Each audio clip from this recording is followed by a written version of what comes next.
Kalau Borak Anak Muda sebelum ini berbincang mengenai bajet, jadi fokus kita kali ini beralih pula ke pilihan raya. Daripada 7.8 juta pengundi baru, 3.8 juta adalah pengundi golongan muda. Jadi kami akan bawakan pandangan serta harapan golongan pengundi muda di negara ini. Kita akan dekati dan juga mendengar pandangan anda semua. Dan kali ini kami akan bawakan tumpuan mengenai isu kos sara hidup yang semakin menghimpit rakyat, terutama golongan B40 dan M40. Apakah realiti dan cabaran mereka hadapi? Dan apakah usaha yang boleh dilakukan agar mereka dapat hembus nafas yang lega? Dan kita juga akan mendengar dan saksikan bagaimana kerajaan yang akan dipilih nanti menyelesaikan masalah anak-anak muda di Malaysia. Jadi sebelum kita terus ke temu bual, sebentar lagi kita dengarkan dulu rintihan dan juga apakah realitinya yang dihadapi anak muda di Malaysia.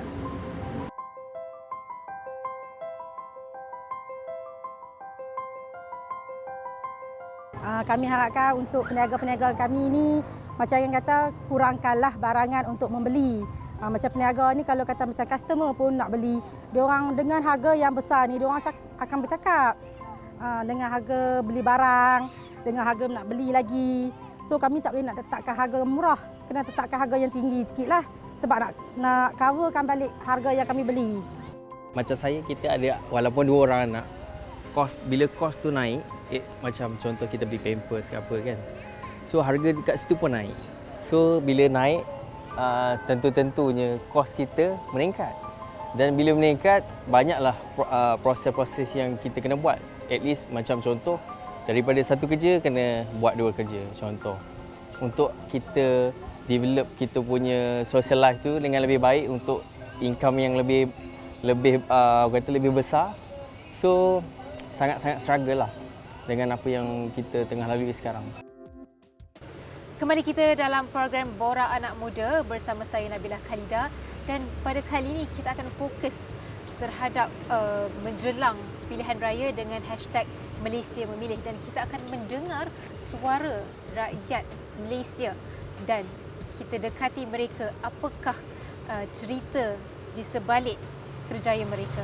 Dan bersama saya sekarang ialah Jarir Harun, pengasas kepada Tepin Yong Tau Foo. Apa khabar? Alhamdulillah sihat. Alhamdulillah, terima kasih kerana bersama Astro ni. Jadi mungkin boleh kongsikan di sebalik nama kedai Tepin Yong Tau Foo ni, kita pasti banyak kisah-kisah di sebalik orang kata build up jenama ni lah. Mungkin apa yang Encik Jarir boleh kongsikan kepada kami? Okey, kerjaya saya bermula sebagai seorang peguam. Saya adalah graduan daripada Universiti Islam Antarabangsa, dan selepas habis belajar saya menjadi seorang peguam lah, peguam litigasi selama lebih kurang 5 tahun sebelum saya membuat keputusan untuk menceburi bidang bisnes. Okay, sebelum tu saya terbabit dengan bisnes menjual baju atau secara bahasa lainnya butik lah selama lebih kurang 9 tahun. Dan selepas 9 tahun saya menceburi bidang penjualan makanan lah, restoran. Daripada situlah terhasilnya Tepin Yong Tau Foo. Tepin Yong Tau Foo ni diambil daripada nama Taiping sebenarnya. Tepin tu Taiping. Sebabnya saya ni berasal dari Taiping. Kemudian kalau orang kata Taiping ni dia memang terkenal dengan Yong Tau Foo. Jadi saya bawa resepi Yong Tau Foo tu daripada Taiping, saya bawa ke Kuala Lumpur. Dan start 2019 sampai 2022, sekarang saya dah mempunyai lebih kurang 5 outlet. 4 di Lembah Kelang, 1 di Ipoh. Okey, mungkin bila anda dengar 5 cawangan ni, mungkin tak ramai yang tahu kisah di sebalik kejayaan Encik Jarir ni. Tapi mungkin Encik Jarir kongsikan kepada mereka sebenarnya sebelum menjayakan Tepin Yong Tau Foo ni, apakah yang orang kata kisah pahit lah yang nak dikongsikan? Okey, masa saya jadi peguam dulu, saya bekerja dengan orang. Saya rasa masa tu saya tak ada masa. Saya tak suka terikat dengan masa. Kadang-kadang terlalu sibuk sampai ada satu masa tu saya tidur, saya mimpi saya buat kerja. Saya terjaga pukul 3 pagi. Kerja ni dah siap ke belum? Lepas tu rasa macam saya tak seronok. Saya nak cari masa saya sendiri. Jadi masa saya bekerja sebagai peguam tu, saya dah set up bisnes butik tu. Kemudian perlahan-lahan saya decide untuk quit lah sebagai peguam dan saya fokus pada bisnes baju masa tu. 2014 saya start buat bisnes. Saya ada butik, saya pernah buka sampai 2 butik. Saya pernah ada kilang baju sendiri. Saya ada tukang jahit saya sendiri. Masa tu kan baru nak start kan. Jadi kita macam-macam semua benda kita nak buat. Jadi sepanjang dalam saya mengendalikan butik ni, ada banyak benda lah yang saya buat, kadang-kadang jadi, kadang-kadang tak jadi. Bila tak jadi itulah yang masa tu yang kita belajar. Jadi masa butik ni juga yang banyaklah Liku-liku ataupun liku-liku, cabaran-cabaran. betul, cabaran saya yang banyak dalam proses hidup ni, banyak saya belajar dari situ kan. Tapi rupanya bila dah buat bisnes sendiri baru saya tahu. Susahnya macam mana? Orang kata nak cari masa lah contohnya kan. Bila saya buat bisnes sendiri, rupanya lagi masa tu macam sangat-sangat terhad lah. Bila kita buat kerja dengan orang, kita ada masa 8 sampai 5 contoh kan. Bila kerja sendiri kita tak ada. Maksudnya start daripada pagi mungkin sampai malam. Tapi masa nak buat bisnes biasa awal-awal tu biasa macam itulah. Sebelum kita start nak expand apa semua dan kita dah mula pandai nak atur masa, masa itulah yang mungkin kita lebih lebih bijaklah nak mengurus masa. Mungkin tadi difahamkan Cik Dari ni masuk bidang bisnes ni sebenarnya tak ada orang kata background bisnes kan. Betul, Macam mana Cik Dari sendiri start masuk, lepas tu dan bagaimana pula cerita dengan investor tu? Okey. Bila saya buat bisnes pertama saya, butik tu, bila bisnes butik ni sebenarnya memerlukan modal yang sebenarnya pada saya lah amat tinggi tau. Sebab last kali saya production untuk buat baju ni, saya rasa saya habis dalam 600 ke 700 ribu. Dan masa tu harapan saya besar lah. Kita nak target sale berjuta lah orang kata kan. Sebab tengok orang lain boleh buat berjuta, kenapa kita tak boleh? So tahun sebelum tu saya buat benda yang sama. So benda tu berjadi. So bila tu saya beranggapan kalau saya ada modal yang lebih banyak, mesti saya boleh dapat sale yang lebih banyak. So saya pun mula cari orang yang nak sama-sama invest dalam bisnes ni. Dan saya buat kertas kerja, saya jumpa dia, saya present semua dan dia setujulah nak fund untuk bisnes projek raya masa tu. Tapi nak jadikan cerita, 2019 saya buat projek tu tak menjadi. Saya dah ikhtiar macam-macam. Saya buat benda yang saya dah biasa buat, saya cuba juga buat marketing yang saya tak pernah buat. Saya pasang belon yang besar tu kan. Saya pasang kat kedai saya spend banyak berpuluh ribu dekat FB. Tapi last sekali yang membeli cuma 35%. Jadi masa tu bila dah start, bila bisnes baju ni dia kena hit masa raya tu. Bila tak boleh hit, dia akan jadi lambatkan stok. So bila dah lambatkan stok, kita tak boleh jual sampai masa nak kena bayar investor tu, tak boleh bayar. So saya pun masa tu saya jumpalah investor. Saya dengan partner saya jumpalah. Dan kita pun dia nak satu penjelasan kenapa dia tak boleh dapat balik duit dia. Tapi kita tak ada macam saya lah. Saya bukanlah saya nak tipu duit orang, saya enjoy duit tu, saya tak ada. Tapi sebabnya memang duit tu memang dah tak ada. Duit tu dah habis kita buat modal. Dan dia nak jawapan lain. Saya tak ada jawapan lain masa tu. Saya cakap benda samalah. Saya cakap sekarang tak ada ni, saya akan cuba bayar balik secara berperingkat lah. Dan dia tak boleh terima. Dia cakap saya menyusahkan dia. Masa tu saya ingat lagi, kita discuss dekat satu kedai makan. Jadi balik tu dia dah cakap lah dia akan hire lawyer. Dan masa tu saya pun masa macam memang sangat down lah. Dan beberapa minggu selepas tu partner saya message, dia kata dia masuk ward sebab jantung dia laju.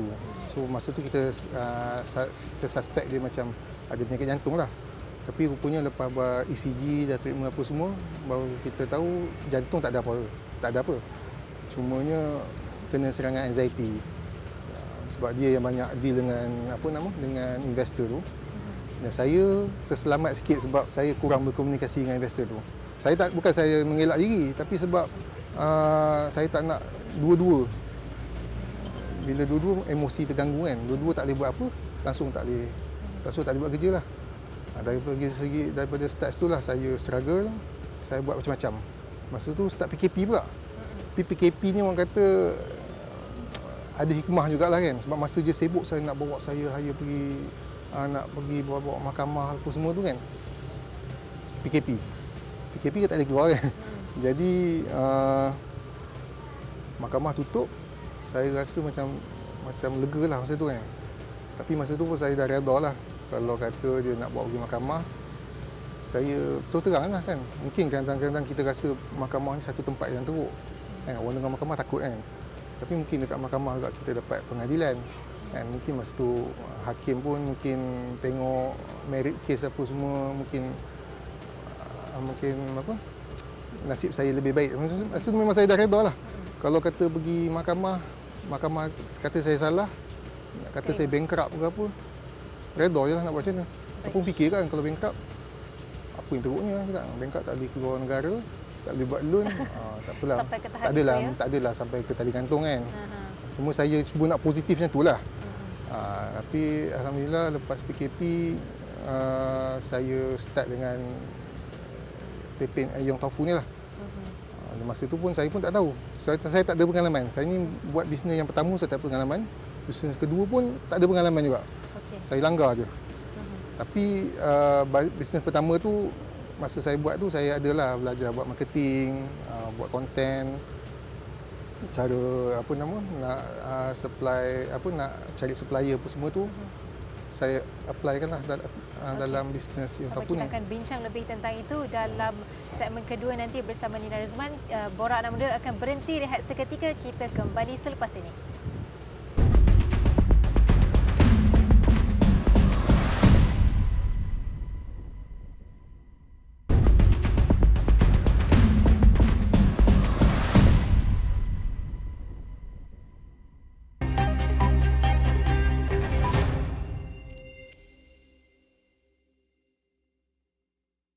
Bertemu kembali bersama saya Nina Rozman dalam segmen Borak Anak Muda menjelang Malaysia memilih.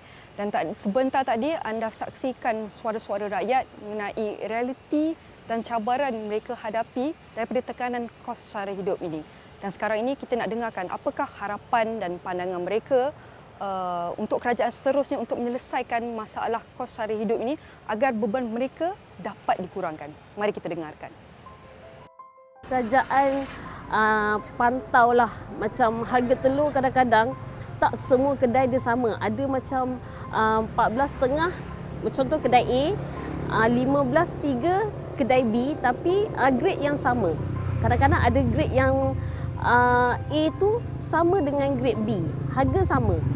So kita minta kerajaan pantaulah dekat setiap kedai-kedai. Lepas tu macam kalau ada bantuan tu biarlah bantuan yang berpanjangan, bukan macam dalam jangka masa yang pendek tu agak macam kita pun susah kan dengan anak ramai. Saya sebagai peniaga harap dapat kekalkan harga ataupun bekalan tu mencukupi ataupun yang penting bekalan mencukupi supaya kita sebagai peniaga boleh berniaga untuk mencari nafkah juga tiap-tiap hari. So kalau barang tak mencukupi, kita sebagai peniaga ni agak susah untuk mendapatkan barang. Itu adalah antara harapan-harapan rakyat menjelang Malaysia memilih PRU ke-15 ini. Dan kita akan teruskan perbincangan kita mengenai kos sara hidup yang masih setia bersama kami, iaitu Saudara Jaril Harun, merupakan pengusaha dan pemilik Tempin Yong Tau Fu. Terima kasih Saudara Jaril kerana sudi bersama kami. Okey, untuk meneruskan perbincangan kita, kita beralih kepada konteks mengenai bantuan, subsidi dan insentif yang diberikan oleh kerajaan ini. Ini adalah bantuan ataupun program untuk membantu rakyat menangani kos sara hidup. Betul. Namun kita nak lihat adakah bantuan ini sudah cukup, is it enough? Ataupun seperti Saudara Jaril sendiri, adakah you pernah minta bantuan ni ataupun you tak tahu pasal bantuan ni? Kita nak tengok apakah tahap keberkesanan bantuan dan subsidi ni. Okey, tentang bantuan kerajaan, pada pendapat saya, ia memang sedikit sebanyak membantulah. Terutamanya semasa zaman pandemik dulu. ada kerajaan ada umumkan. Biasanya kalau kerajaan umumkan ni biasanya kita ada satu general knowledge lah pasal tu. Tapi cuma cara nak apply ni mungkin kita selalunya biasa terlepas pandang. Kita tak tahu macam mana nak apply. Sampai satu masa ada dalam satu WhatsApp group bagi tahu kalau nak apply kena bagi link ni kan. Masa tu baru kita tahu dah boleh memohon. Selepas tu bila yang tentang cuma saya rasa untuk bantuan kerajaan ni mungkin boleh ditambah baik lagi sebab sasaran tu saya rasa mungkin boleh dikecilkan lagi kepada yang betul-betul membantu, betul-betul yang memerlukan bantuan. Sebab kadang-kadang orang yang betul-betul perlu ni dia tak dapat bantuan tu sebab bantuan ni sebenarnya macam lebih kepada first come first serve. Bila dah cukup dia punya allocation budget tu dah tutup Macam lah. cukup kuota, lepas tu ditutup. Tu kadang-kadang saya tengok ada kawan-kawan saya yang macam dia tak ada masalah pun tapi dia dapat. Yang betul-betul macam susah ni dia tak tahu. Dan bila masa dia dah tahu dia dah terlepas benda tu kan. So dia tak dapat. So saya rasa daripada segi itulah dari segi kelayakan mungkin boleh diperbaiki lagi lah dalam masa hadapan. Dalam ni you rasa cabaran-cabaran yang hadapi you sebagai peniaga, bantuan-bantuan you dapat ni you rasa berkesan tak untuk bantu perniagaan you ataupun you merasa masih kurang impak ataupun sudah cukup? Okay, pada pendapat saya bantuan kerajaan ni sememangnya membantulah kepada usahawan-usahawan yang terjejas, especially zaman pandemik dan selepas pandemik lah. Cumanya bantuan ni saya rasa lebih bersifat pada one off yang mana dia menyelesaikan masalah pada masa tu je. Yang masalah sebenarnya yang kita hadapi sebagai usahawan, sebagai orang yang berniaga ni adalah kenaikan kos-kos bahan mentah. Macam saya berniaga Yong Tofu, tahun 2022 ni 4 kali barang supplier naikkan harga. Jadi setiap kali bila kita nak naikkan harga, dia akan jadi isu dengan pelanggan lah. Dan pelanggan akan mulalah cakap kenapa mahal, pergi jual mahal nak balik haji hari ke macam tu kan. Jadi sedikit sebanyak saya nak naikkan saya walaupun 4 kali naik harga barang, saya cuma buat sekali je menambah kenaikan harga lah. Sebab kita pun fikir juga tentang pelanggan. Sebab pelanggan yang saya ni bukannya semua yang berkemampuan, kadang-kadang ada yang nak beli, kadang-kadang dah ambil kan. Tapi bila keluar resit, keluar harga, dia letak balik. Jadi masa tu macam kita rasa perlu ada satu mekanisme kawalan harga lah daripada kerajaan yang lebih efisien. Mungkin kerajaan sebelum ni ada bagi tahu dia akan pantau harga, tapi tu bermusim. Bila orang bising, dia akan datang. Masa tu sibuk lah kan. Damage control waktu ketika tengah bising masalah saja. Masa masalah tu je buat lah. Lepas tu senyap.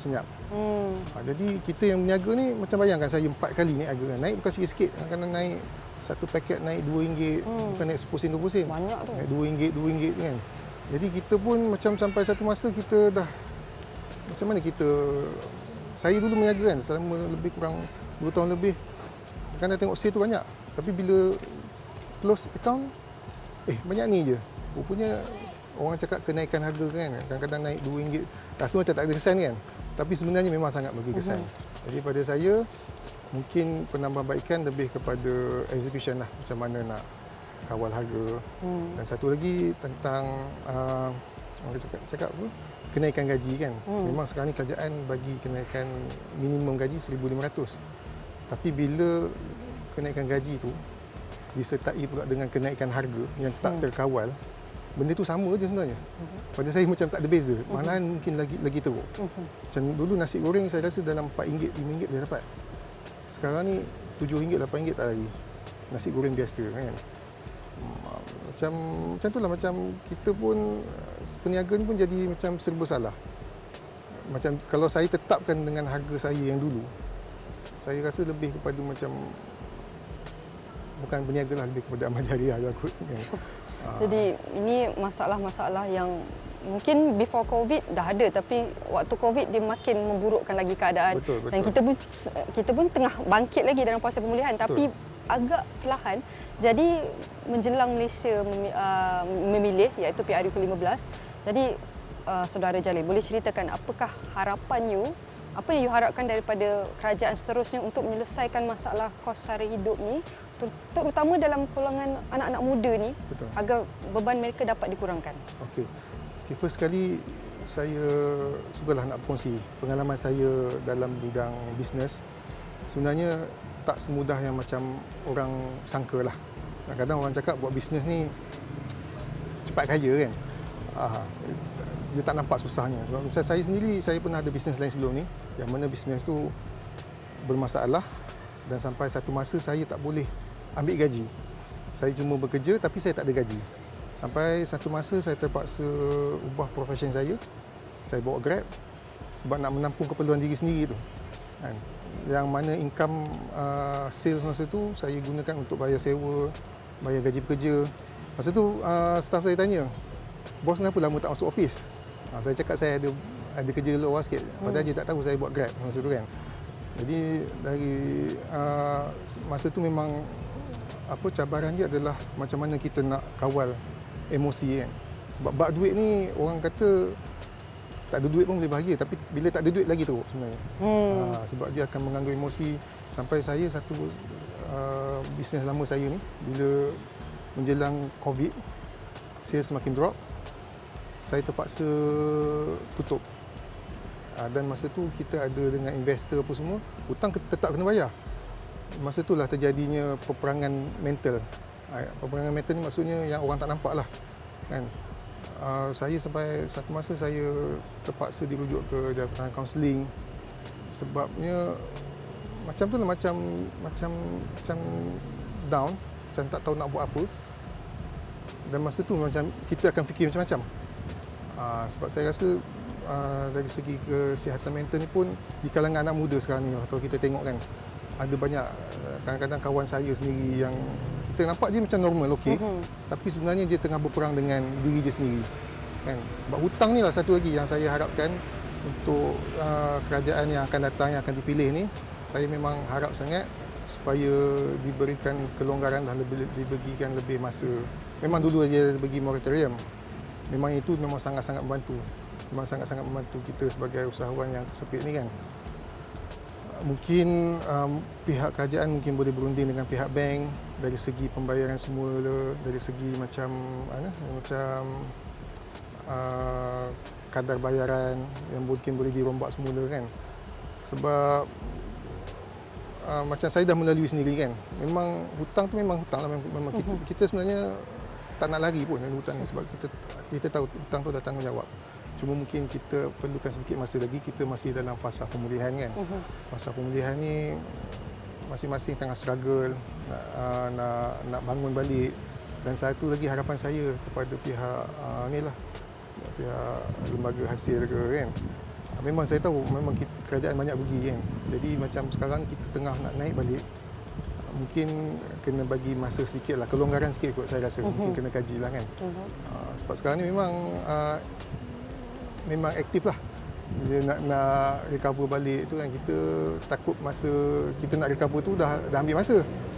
Takut masa kita dah okey sikit ni, dengan surat-surat tuntutan, surat ugutan mahkamah apa semua ni, dia akan jadi mental kita akan jatuh balik. Macam tu. Okey, saya nak ucapkan terima kasih kepada Saudara Jalil kerana sudi menceritakan kisah hidup, bagaimana cabaran yang dihadapi, apakah realiti yang dihadapi. Ini kita tidak dapat lari daripada perkara-perkara ini, dan bagaimanakah pembangunan negara dapat diberi tumpuan sekiranya kebajikan dan kesejahteraan rakyat sendiri tidak terjaga. Oleh itu kita harus tahu apakah masalah yang mereka hadapi dan bagaimana yang kita boleh lakukan untuk membantu mereka, kurangkan beban mereka dan kurangkan segala himpitan yang mereka hadapi ini. Dan oleh itu penting untuk anda mengundi siapa yang bakal memimpin negara kita. Dan dan siapa yang bakal membuat masa depan kita lebih cerah. Dan anda boleh dapatkan banyak lagi perkembangan terkini sepanjang kempen pilihan raya umum ke-15 dari laman web kami iaitu astroawani.com dan semua platform digital Astro Awani. Dan sekian sahaja segmen Borak Anak Muda pada kali ini. Saya Nina Rozman. Kita jumpa lagi. Bye.